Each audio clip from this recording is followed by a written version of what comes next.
ഒരു വാദപ്രതിവാദത്തിൽ ഏർപ്പെട്ടാൽ അതിൽ തൻ്റെ പക്ഷം ന്യായമാണോ അന്യായമാണോ എന്നൊന്നും ഇവർ ചിന്തിക്കാറില്ല.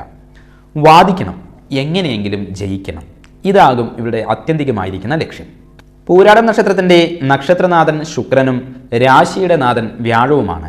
ഭൗതികതയുടെ കാരകനാണ് ശുക്രൻ, ആത്മീയതയുടെ കാരകൻ വ്യാഴവുമാണ്.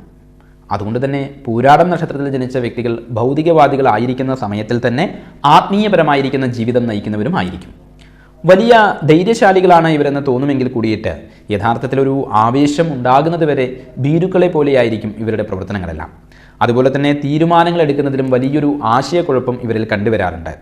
എന്നാൽ ഒരു മത്സരത്തിന് ഇടവരുമ്പോഴോ വാദപ്രതിവാദാദി മറ്റ് സംഭവങ്ങൾ കൊണ്ടോ എന്തെങ്കിലും ഒരു പ്രശ്നം ഉണ്ടായാൽ ഇവർ ഉടനടി തന്നെ തീരുമാനങ്ങളിൽ എത്തുകയും അത് നടപ്പിലാക്കുവാൻ വേണ്ടിയിട്ട് കൈമൈ മറന്ന് പ്രവർത്തിക്കുകയും ചെയ്യും.